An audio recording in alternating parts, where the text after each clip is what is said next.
of the heavens and the earth, Lord. The living God, the Holy One. Say you are, and we give you worship. Say you are. Comment le péché peut te dominer? Comment la colère peut te dominer? Comment la haine peut te dominer? Comment le rejet peut te dominer? Comment le mensonge peut te dominer? Comment la fornication peut te dominer? Comment l'adultère peut te dominer? Comment? Comment? Mais le problème, comment ça peut te dominer? Tu as perdu la puissance. Tu n'as pas de puissance. Et tu dois rechercher la puissance. Tu dois rechercher. C'est un mensonge quand si on vous a dit que la puissance, le pouvoir n'est qu'entre les mains des pasteurs, des prophètes, des apôtres. C'est un mensonge doctrinal. Le pouvoir et la puissance se trouvent et est disponible pour tout enfant de Dieu né de Dieu. Amen. Amen. Amen. Maintenant, je suis d'accord, il y a des combats que vous ne pouvez pas mener, il y a des forces que vous ne pouvez peut-être pas renverser, mais il y a quand même une catégorie que tu peux renverser. Et quand il y a plus fort que toi, c'est là que tu viens vers nous. Et ensemble, on le met hors de ta lumière. Amen. Comment un concret là peut te faire fuir à 2h du matin? Ça te dit. Un concret là.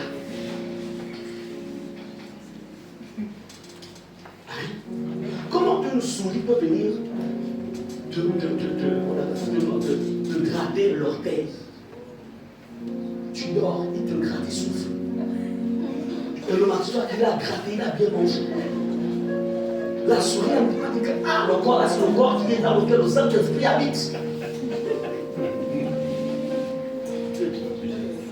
Comment une souris va rentrer dans ta chambre? Il va prendre ton petit linge, il vient voler, il entraîne ça dans son trou, une souris. Il va voir que le petit linge là, il y a l'onction dessus. Comment un rat peut rentrer dans ta chambre? Il te mange tous les billets. Et le matin, tu constates que tes 100 000 francs ont été mangés, inutilisables. Comment comprendre? Il ne peut pas savoir. L'argent là, il y a l'onction, il y a la puissance, je ne peux pas toucher. Est-ce que c'est pour ça que j'ai dit?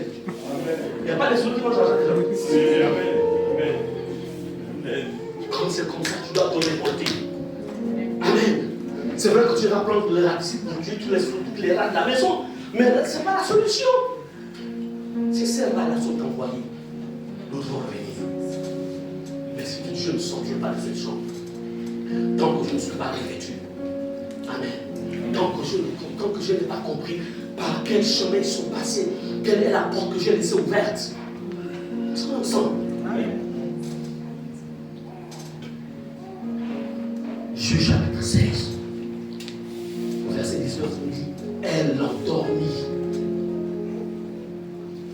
Satan, il fait endormir les gens. Et c'est là où vous allez voir beaucoup de chrétiens qui deviennent des raisonneurs.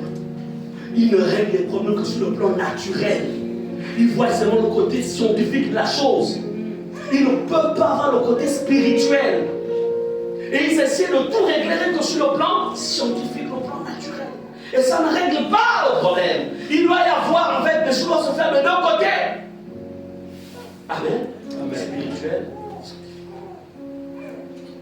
Sont ensemble. Samson. Et regarde le verset 20. Elle dit alors, puisque Samson lui avait déjà délivré en fait son secret. Samson en fait n'avait plus, on a vu au verset 19, il perdit sa force. Verset 20. Alors la femme, sachant que Samson lui avait déjà livré le secret, la femme va appeler ses parents, dire Zano, les Philistins sont sur toi. Samson. Et il se réveilla de son sommeil et dit, il dormait. Il n'a plus l'éveil spirituel. Et dit, je m'en tirerai comme les autres fois et je me dégagerai. Vous savez, ne sont pas les déclarations. Au nom de Jésus, je déclare en ce jour que je suis plus que vainqueur par le Christ qui me fortifie. Alléluia. Je déclare au nom de Jésus que je marche sur l'espoir du scorpion. Alléluia. Je déclare que l'homme et l'argent m'en partagent. Alléluia. Je déclare que le sang du camp autour de moi. Continue à confesser, à déclarer.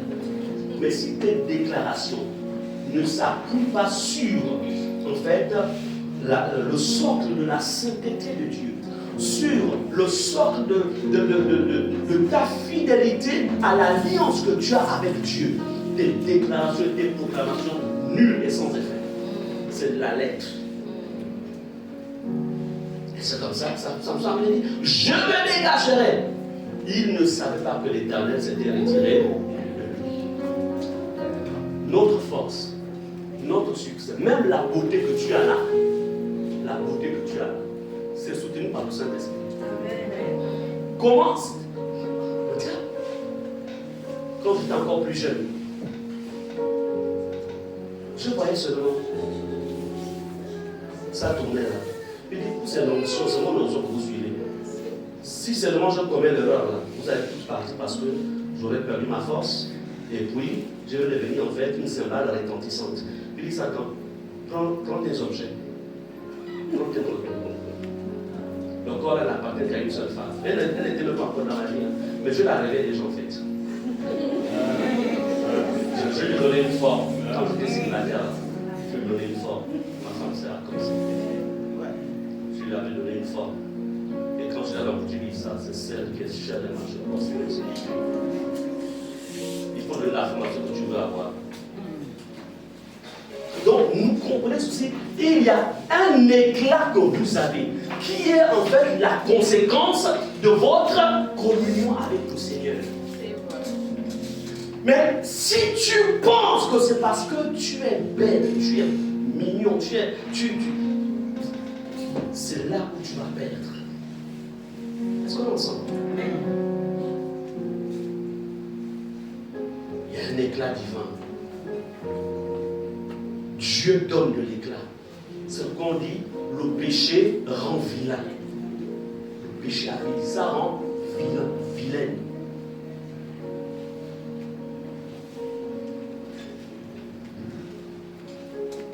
Bien-aimé, regarde le verset 21, les Philistins le saisirent et lui crevèrent les yeux. La première chose que le péché fait, quand le péché prend possession de toi, le péché te perce les yeux spirituels. Tu ne peux plus voir. Mais pourquoi tu vis comme ça? Pourquoi tu sais? Ah, laisse-moi, c'est ma vie. C'est quoi? C'est ma vie, non? Est-ce que c'est ta vie? Tu es sûr que la vie, c'est ta vie? Tu es sûr que c'est ta vie? Ce n'est pas ta vie.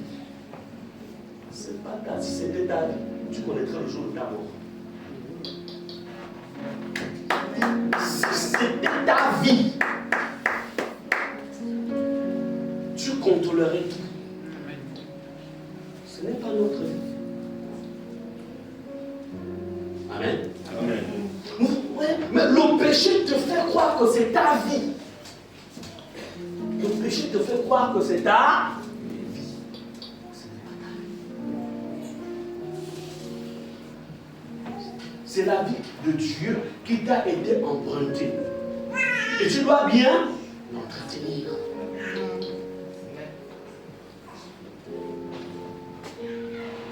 Les ennemis de Samson lui ont percé les yeux. Ils lui ont crevé les yeux. Il n'avait plus la capacité de voir. Vous savez, il y a... Moi je dis souvent, je sais une chose. La manière dont je marche avec Dieu, la manière dont Dieu m'utilise dans certains objets, c'est que si j'ouvre seulement une petite porte comme ça, là,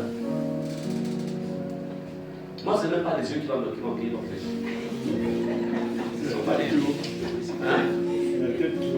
C'est-à-dire que lui là, ne lui donne pas l'occasion de se demander pardon. Dieu est tellement miséricordieux de lui que s'il demande pardon, son Dieu va le pardonner. Donc sur place, tu as donné crise cardiaque.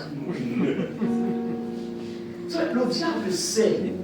Il sait que toi là, c'est crise cardiaque sur place. Mais toi là, on va quand même tenter d'avoir un membre. Tu vas commencer à marcher en boitant. comprenez? Il ne faut pas jouer avec le diable. Les Philistins le saisirent, lui crevèrent les yeux. Ils le firent descendre à Gaza. Ça veut dire que Samson s'était resté dans le camp des ennemis. Et vous savez le problème de Samson? Samson n'avait pas traité le péché. Le péché, ça se traite.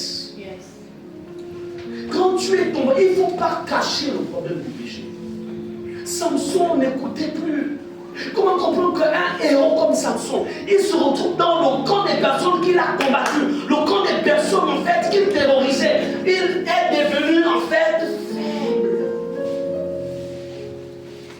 C'est comme ça que vous allez remarquer parfois, lorsque quelqu'un n'a pas traité le péché dans sa vie, quand ça commence à tu n'as pas traité. Ce que l'ennemi a fait avec toi. C'est-à-dire que ta maison qui était une maison de paix, une maison en fait où il y avait une certaine harmonie, il n'y aura plus d'harmonie. Il y avait une entente, si tu étais marié, une entente ta femme, et toi, vraiment c'était une fille de. Il n'y aura plus tout ça. Les maladies vont commencer à venir. Et même la mort peut frapper. En fait, spirituellement parlant, tu vis dans le camp de l'ennemi. Il y a des enfants de Dieu à cause du péché, à cause de la désobéissance. Ils pensent qu'ils sont chez eux. Sur le plan, ils sont dans le camp de l'ennemi. Ou c'est l'homme qui est dans le camp de l'ennemi, ou ce sont les enfants qui sont dans le camp de l'ennemi, ou c'est la femme qui est dans le camp de l'ennemi. Ils sont dans le camp de l'ennemi. Samson c'était dans le camp de l'ennemi. Ils le liaient avec des chaînes d'airain. Il tournait la meule dans la prison. Un homme libre, un héros, qui se met en fait à quoi?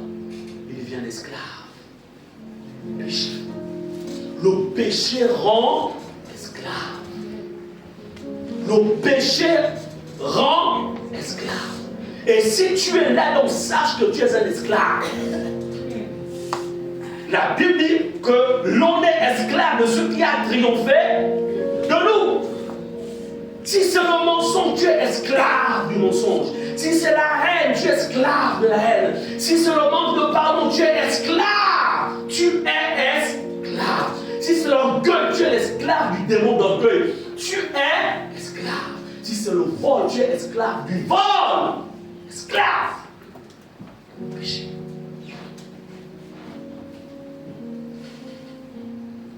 Ici, c'est la vie de Samson.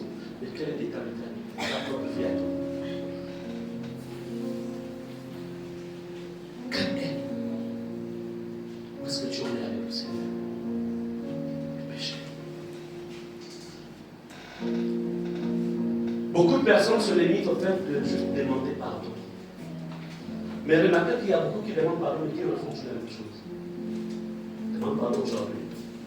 Et quand il revient, il ne fait pas exprès en le faisant en fait. Mais il y a comme quelque chose qui l'amène parfois à refaire. Et ça devient un cycle de pardon, pardon. C'est la bouche qui dit pardonne-moi. C'est pourquoi j'aimerais vous dire, dans un premier temps, comment le péché se traite. Vous traitez plus que celui qui est derrière le péché, c'est qui? C'est le diable. Ce sont les esprits. Donc, il faut d'abord passer par le regret. Si tu as fait quelque chose, tu as péché, et que tu ne regrettes pas, même si tu dis je te demande pardon, ça ne va pas fonctionner. C'est ce que la Bible appelle la contrition. Dans 2 Corinthiens 7, verset 10, on a demandé ça. 2 Corinthiens 7, verset 10. Si l'ancien ça va arriver, on va voir ça rapidement. C'est bon. 2 Corinthiens 7, verset 10. 2 Corinthiens 7, verset 10. En effet, la tristesse selon Dieu produit une repentance à salut dont on ne se répond jamais, tandis que la tristesse du monde produit la mort. Amen. Amen. Ouais, lorsque quelqu'un a commis le péché, et que quelqu'un d'autre vient te dire, frère, regardez comment le diable tue beaucoup de chrétiens. Pour certains. C'est-à-dire que Dieu suscite, il va susciter par exemple, il suscite le jeune Junior, ça c'est son autre prénom, et puis, il le suscite, il dit bon, va ce qu'elle a fait là, c'est pas bien. Dis pas en tant que missionnaire, vraiment. Quand un petit que je venais hier là, tu me dis quoi? Et tu viens me juger. Tu me juges, petit. Tu me juges. Voilà comment fonctionnent les chrétiens. Pour eux, dire la vérité, c'est un jugement. Alors que c'est Dieu qui t'interpelle. Au travers de ton frère, le personnel de cet enfant. Amen.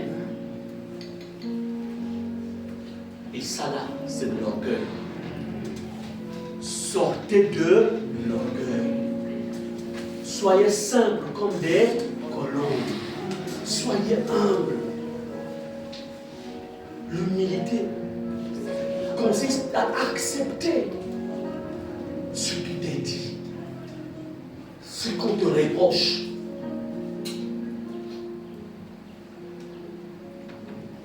Ici, le verset 10 dit ceci. En effet, la tristesse selon Dieu produit une repentance à salut. Donc il y a une tristesse selon l'homme et une tristesse selon Dieu. C'est la tristesse selon Dieu là qui en fait fera en sorte que tu décides de vouloir changer de comportement, changer de direction.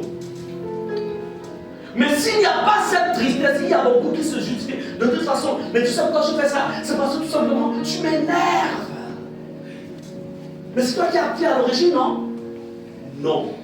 Si tu as volé l'œuf, c'est parce qu'il y avait le vol à l'intérieur de toi. Ce n'est pas parce qu'il n'y avait rien déjà à la maison. Il y avait déjà l'esprit du vol. Un péché, aucune personne ne peut en fait pousser quelqu'un d'autre à aller pécher tant qu'il n'y a pas la sémence de ce péché dans le cœur de la personne. C'est pas possible. Amen.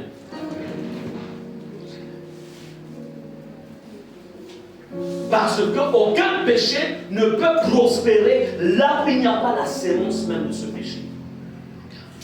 Aucune attitude, aucun caractère, aucune manière de faire ne peut se manifester dans la vie de celui en qui il n'y a pas cette sémence-là. C'est impossible. Vraiment des arachides, des stéroïdes, planter ça ici. Ça ne peut pas pousser parce qu'il y a des carreaux qui vont empêcher que ça pousse. Mais si on prend la même graine, on va le mettre là-bas. Une semaine après, on va voir que ça va commencer à bourgeonner, ça va commencer à pousser. Pourquoi? Parce que la terre là-bas est favorable. Beaucoup de terres sont favorables, en fait, à des actes illicites. Et on dit c'est à cause de toi. Non, c'est toi le problème. Alléluia. Ouais, en fait, c'est vrai que je gérais la caisse de l'entreprise. Bon, mais j'avais trop de problèmes, puis il y a eu vraiment urgence au village, donc je dois emprunter 1 million. Je pensais que, non, tu avais déjà la main légère quand tu avais la main légère. Maintenant, la situation de la caisse là, de l'entreprise, en fait, tu y as touché parce que la main était déjà légère. Ce n'est pas la maladie de ton parent au village, c'est ta main légère.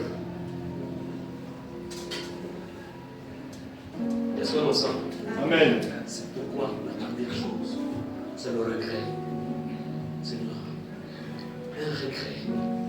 un regret pas par rapport aussi à ton image. Qu'est-ce que les gens vont penser de moi? Oh Seigneur, mes amis vont me voir. C'est pas ça. Il y a des gens qui regrettent pour qu'est-ce qu'on dira de moi? Oh, mon image va être salie. Les gens pensent à leur image. Non! Qu'est-ce que tu penses? Ça, c'est déjà été touché. Amen. Voilà pourquoi on peut facilement se repentir quand on prend conscience que la sainteté de mon Dieu, on va mal parler de mon Dieu dans le quartier. À cause de moi, les gens ont du mal maintenant à accepter Jésus, aller à l'église. À cause de moi, on va juger l'église, on va juger Jésus. Oh Seigneur, pardonne-moi. Amen. Amen. Et après, parce que tu as le souci de la gloire de Dieu, tu iras voir ton voisin, si son voisin c'est absent. Vraiment, pardonne-moi, c'est parce que tu as appris. Je me suis disputé avec notre voisin, je suis chrétien. Pardonne-moi, mon cher. Amen. On appelle ça la reconstitution, la réparation. Pour que la gloire de Dieu qui était écorché soit à nouveau rétabli. Mais les gens ne fonctionnent plus pour la gloire de Dieu. Les gens fonctionnent pour leur propre gloire, leur propre image. Alors que quand on a reçu Jésus, on ne vit plus pour soi-même. On vit pour Christ. Amen. Maintenant, une fois il y a le récré, la deuxième étape, c'est 1 Jean 1,9. On peut aller dans 1 Jean 1,9?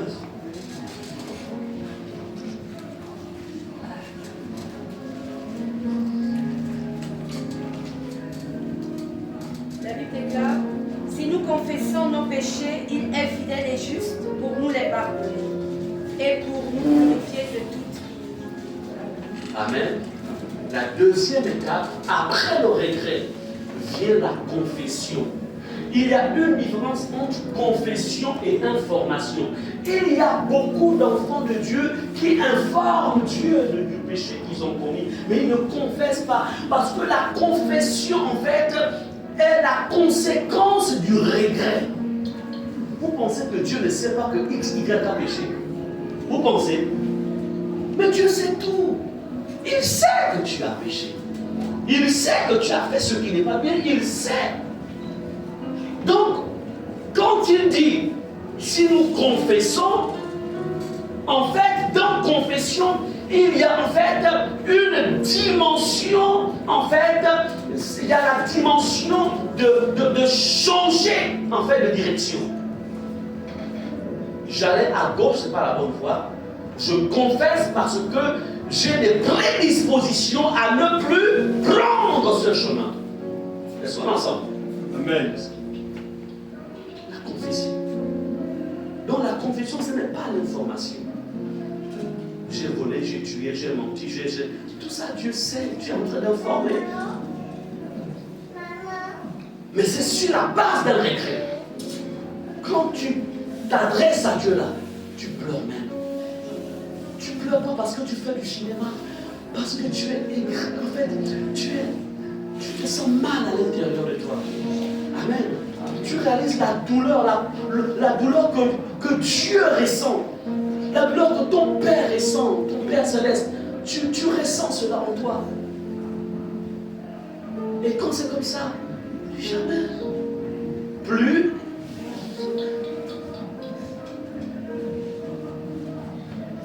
Alléluia. Lorsque j'étais nouvellement converti, quand j'avais réalisé que avoir des rapports sexuels hors mariage, c'était un mal, je faisais mal à Dieu. Oh, j'ai pleuré, j'ai dit. Et plus le mal que je faisais aux femmes avec qui je sortais, ces jeunes femmes-là. J'étais parti, demander pardon, je suis allé leur demander pardon. Au-delà de la confession, j'ai dit, pardonne-moi pour ce que j'étais fait. Je ne suis pas seulement séparé, mais je suis allé demander, j'étais allé demander pardon. Nous sommes là en 1987. J'ai dit, pardonne-moi pour ce que j'ai fait, pardon. J'ai demandé pardon. Je ne les aime plus jamais. C'est je te consacre mon corps. C'est ta maison. Plus jamais je ne ferai du mal à une femme. Plus jamais je ne sortirai avec les femmes.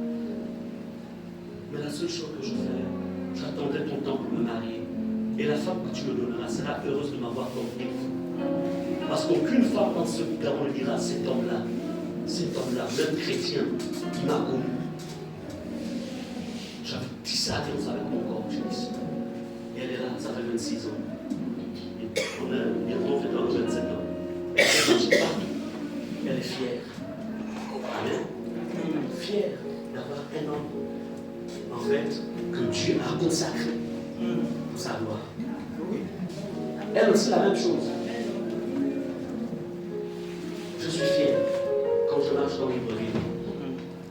Fier. Parce que c'est consacré aussi.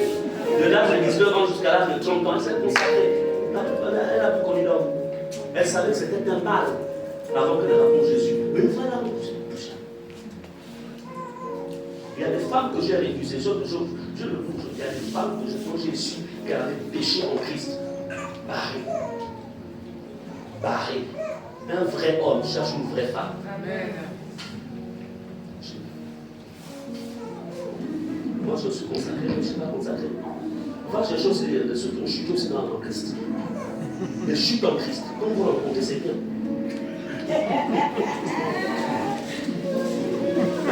Mais c'est vous qui prenez les gens là, les gens aujourd'hui. Attendez. Si quelqu'un a chuté pendant qu'il était en Christ, pendant que moi je vais en mission en Chine pendant 2 mois, derrière là-bas, ça va se passer comment? Vraiment.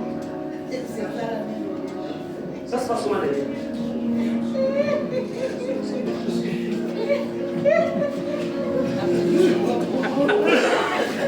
Un an de stage, ça va se passer comment derrière moi? La personne n'a pas l'expérience, n'a pas la capacité de se gérer. Elle n'a pas connu ce qu'on appelle la puissance de la chasteté. Vous savez, la chasteté, c'est un don.